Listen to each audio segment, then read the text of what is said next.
हमें हमेशा से यही बताया गया है कि मूविंग एवरेजेस एक बहुत ही आसान और परफेक्ट ट्रेडिंग सिस्टम होता है। अगर प्राइस मूविंग एवरेज लाइन को नीचे से ऊपर की तरफ तोड़ता है तो बाई सिग्नल क्रिएट होता है, और अगर प्राइस मूविंग एवरेज लाइन को ऊपर से नीचे की तरफ तोड़ता है तो एग्जिट या फिर शॉर्ट सिग्नल क्रिएट हो जाता है। तो कि जैसा दिखाया जाता है ये सिस्टम इतना परफेक्ट होता है कि perfect entries, perfect exits, profits ही प्रॉफिट्स। जी नहीं, इस सिस्टम का परफॉर्मेंस लोअर टाइम फ्रेम पर या फिर ऐसे वक्त में जब मार्केट साइडवेज ट्रेंड कर रही होती है तो कुछ ऐसा हो सकता है। कितने ज्यादा सिग्नल क्रिएट कर सकता है, जिसमें से अधिकतर में लॉस ही झेलना पड़ता है।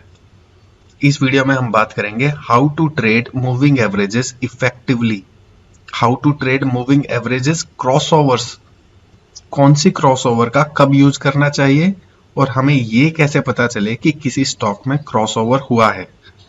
नमस्कार दोस्तों, मैं सुरेश आपका स्वागत करता हूं स्टे अहेड यूट्यूब चैनल पर। सिंगल मूविंग एवरेजेस को प्लेन वैनिला ट्रेडिंग सिस्टम भी कहा जाता है। तो इसे मुख्यतः 3 प्रकार से ट्रेड किया जा सकता है। Number 1, trading with the trend, यानी कि ट्रेंड के साथ में ट्रेड करना।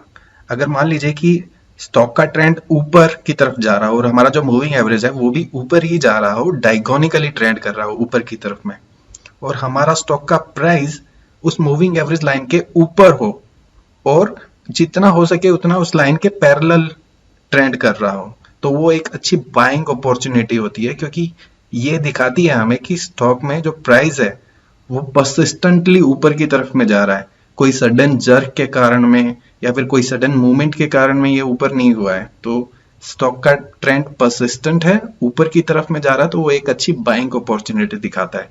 वहीं अगर स्टॉक का प्राइस नीचे हो, हमारी जो मूविंग एवरेज लाइन है वो नीचे की तरफ में ट्रेंड कर रही हो डायगोनिकली, और हमारा प्राइस मूविंग एवरेज लाइन के नीचे हो और जितना हो सके उतना पैरेलली इस तरह के ट्रेंड कर रहा हो, तो वो एक अच्छी शॉर्टिंग अपॉर्चुनिटी होती है। ये दिखाती है कि स्टॉक नीचे की तरफ में मूव कर रहा है परसिस्टेंटली।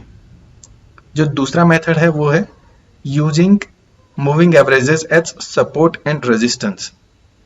इसके ऊपर मैंने एक बहुत ही अच्छा वीडियो बनाया हुआ है, जिसकी लिंक मैं ऊपर अभी आपको दे देता हूं, जो आप क्लिक करके देख सकते हैं।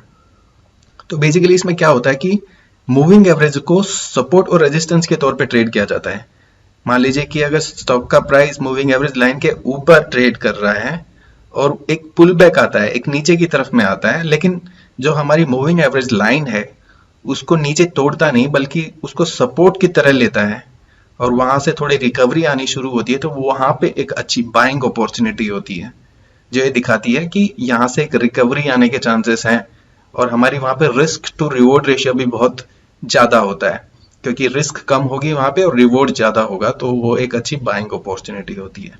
वहीं पे अगर मूविंग एवरेज लाइन के नीचे स्टॉक प्राइस ट्रेंड कर रहा है और ऊपर की तरफ में एक पुल अप आता है, पुल बैक आता है, तो उसको रेजिस्टेंस के तौर पर अगर लेता है, वहां पे उसको क्रॉस नहीं कर पाता और उसे रेजिस्टेंस के तौर पर लेना शुरू कर देता है स्टॉक प्राइस, तो वहां पे एक अच्छी शॉर्टिंग अपॉर्चुनिटी क्रिएट हो जाती है, जो कि एक अच्छी रिस्क टू रिवॉर्ड है, अगेन सेम मेथड पे। और तीसरा मेथड जो हमने इस वीडियो के सबसे शुरुआत में डिस्कस किया था, कि जब भी stock price moving average line को ऊपर तोड़ता है तो वहां पे एक बाई सिग्नल क्रिएट होता है, और जब उस मूविंग एवरेज लाइन को नीचे की तरफ तोड़ता है तो वहां पे एग्जिट या फिर शॉर्ट पोजीशन क्रिएट हो जाती है। लेकिन जैसा हमने पहले भी डिस्कस किया, स्मॉलर टाइम फ्रेम पर या फिर ऐसे वक्त में जब मार्केट कंसोलिडेट कर रहा हो, उस वक्त में ये सिग्नल बहुत सारे सिग्नल देना शुरू कर देता है। तो उसमें से लेकिन ये भी सच्चाई है कि कुछ 1-2 सिग्नल इतने बढ़िया से इसमें निकलते हैं जो कि एक बहुत बड़ी रैली लेकर के आते हैं। तो इसमें हमें ध्यान देने की क्या बात होगी कि जब भी वो सिस्टम को अगर हम फॉलो कर रहे हैं तो सिलेक्टिव नहीं हो सकते। उसमें ऐसा नहीं कर सकते कि मैं खाली एक को ट्रेड करता हूं, मैं दूसरे को नहीं ट्रेड करूंगा, तीसरे को ट्रेड करता हूं, क्योंकि आपको ये नहीं पता होता उसमें कि कौन से वाला सिग्नल काम कर जाएगा। तो अगर आप उस सिस्टम को फॉलो कर रहे हैं तो आपको ये ध्यान देना होगा कि आपको सभी के सभी सिग्नल्स पे ट्रेड करना होगा और इक्वल क्वांटिटी में ट्रेड करना होगा। जो रिस्क मैनेजमेंट है उसका ध्यान रखना पड़ेगा, पोजीशन साइजिंग का ध्यान रखना पड़ेगा। अगर उसे फॉलो करते हैं तो वो जो 1-2 ट्रेड हमारी तरफ में काम करने लायक होते हैं, वो काफी होते हैं एक अच्छा प्रॉफिट लेकर के आने के लिए। सिंगल डे मूविंग एवरेजेस का तीसरा मेथड जो हमने देखा, उसमें एक प्रॉब्लम थी जो जब हम उसे लोअर टाइम फ्रेम्स पर या फिर ऐसे वक्त में जब मार्केट कंसोलिडेट कर रही होती है तो बहुत सारे सिग्नल्स क्रिएट करती है, जिसकी वजह से काफ़ी सारे ट्रेडर्स जो एक अच्छी पोजीशन साइजिंग टेक्निक या रिस्क मैनेजमेंट का इस्तेमाल नहीं करते, उन्हें लॉस में उसे एग्जिट करना पड़ता है, लॉस में ऐड करना पड़ जाता है। उस प्रॉब्लम को दूर करने के लिए एक सिस्टम का इस्तेमाल किया जाता है जिसे कहते हैं क्रॉसओवर सिस्टम। ये उसी सिस्टम का जो हमने सिंगल मूविंग एवरेज में देखा था कि प्राइस अगर नीचे से ऊपर की तरफ तोड़े तो एंट्री मूविंग एवरेज लाइन को, और ऊपर से नीचे की तरफ तोड़ता है तो वहां पे हमारी एग्जिट या फिर शॉर्ट पोजीशन क्रिएट हो जाती है। उस सिस्टम का ही इम्प्रोवाइज्ड वर्जन है। इसमें बहुत ही थोड़ी ट्रेडिंग अपॉर्चुनिटीज क्रिएट होती हैं, बहुत ही कम ट्रेडिंग अपॉर्चुनिटीज क्रिएट होती हैं, और मुख्यतः इसे 2 मूविंग एवरेजेस का इस्तेमाल करके ट्रेड किया जाता है। कुछ लोग 4, 3, 4 का भी इस्तेमाल करते हैं, लेकिन ज्यादातर ट्रेडर्स द्वारा इसे 2 मूविंग एवरेज का यूज करके ट्रेड किया जाता है। एक मूविंग एवरेज होती है लोअर टाइम फ्रेम्स की और दूसरी होती है हायर टाइम फ्रेम्स की, जैसे कि 50 EMA को 100 EMA के साथ में ट्रेड किया जाए। इस सिस्टम को हम स्मूथिंग भी कहते हैं। तो बेसिकली जब लोअर टाइम फ्रेम्स की EMA जैसे कि 50 EMA अगर 100 EMA को नीचे से ऊपर की तरफ तोड़ती है तो वहां पे हमारी बाई पोजीशन क्रिएट होती है, और वही 50 EMA 100 EMA को ऊपर से नीचे की तरफ तोड़ती है तो वहां पे शॉर्ट पोजीशन क्रिएट हो जाती है। ये सिस्टम ऐसे वक्त में जब मार्केट ट्रेंडिंग कर रही होती है उस वक्त में बहुत ही अच्छे से काम करती है, और ऐसे वक्त में जब मार्केट कंसोलिडेट कर रही हो ऐसे वक्त में ये सिस्टम बहुत ही कम सिग्नल्स क्रिएट करता है, जिसकी वजह से वो जो हमें काफी सारे ट्रेड करने पड़ते हैं उस प्रॉब्लम से छुटकारा मिल जाता है। और दूसरी बड़ी बात यह है कि ये हायर टाइम फ्रेम पर जब इस सिस्टम को यूज करते हैं हम लोग हायर टाइम फ्रेम्स पर, तो इसके रिजल्ट्स बहुत ही अच्छे होते हैं। तो इस सिस्टम को यूज करने में हमें 2 बातों का बहुत ही खास ध्यान रखना चाहिए।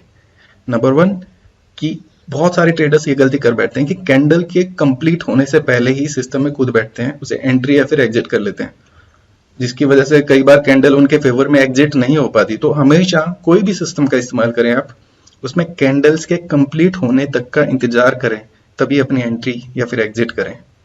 तो इस बात का खास ध्यान रखें। दूसरी बात जो ध्यान रखने वाली वो है ये है कि हमारी एग्जिट जब हम करते हैं, क्योंकि जब हम मूविंग एवरेज क्रॉसओवर का इस्तेमाल करते हैं तो वो सिस्टम काफी स्लो होता है, तो स्लो के कारण में जो हमें कई बार मार्केट रिवर्स काफी नीचे तक आ जाती है, तो हमारे जो प्रॉफिट्स होने वाले होते हैं वो कम प्रॉफिट्स होते हैं। तो अगर हम उसे बढ़ाना चाहते हैं तो हमारी जो एग्जिट टेक्निक होती है, एग्जिट टेक्निक, उसे हमें एडवांस में एग्जिट करना पड़ेगा कोई दूसरे मेथड्स का इस्तेमाल करते हुए, जैसे कि सपोर्ट रेजिस्टेंस का इस्तेमाल कर सकते हैं या फिर दूसरा कोई भी मेथड इस्तेमाल किया जा सकता है, तो जिसके कारण में हम ज्यादा से ज्यादा प्रॉफिट ले सकें। अब सवाल ये उठता है कि हम कौन सी मूविंग एवरेज को क्रॉसओवर सिस्टम में कब यूज करें। अगर मान लीजिए कि मेरी अवधि शॉर्ट टर्म ट्रेडर हूं मैं, तो कौन सी यूज करूं, अगर मैं इन्वेस्टर हूं तो कौन सी यूज करूं।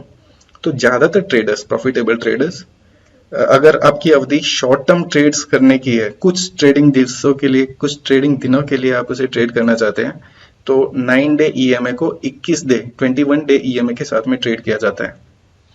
मीडियम टर्म ट्रेडर्स जो कि कुछ हफ्तों के लिए ट्रेड करना चाहते हैं, वो 25 डे EMA को 50 डे EMA के साथ में ट्रेड करते हैं।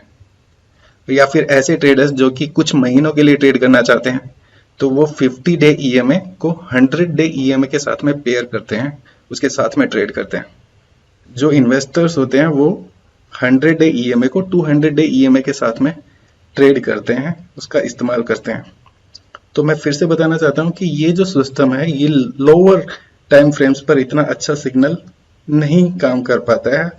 हायर टाइम फ्रेम्स पर इसका रिजल्ट बहुत ही अच्छा होता है और बहुत ही प्रॉफिटेबल होता है। आई होप कि ये वीडियो आपको पसंद आया होगा। अगर हाँ तो इस चैनल से जरूर सब्सक्राइब करें और वीडियो को लाइक करें। और अगर आप ट्रेडिंग को प्रोफेशनल तरीके से सीखना चाहते हैं तो आप हमें मेल कर सकते हैं, या फिर इस वीडियो के डिस्क्रिप्शन में एक लिंक है, वहां पे जाकर के आप इसे सीख सकते हैं। Thank you so much for watching.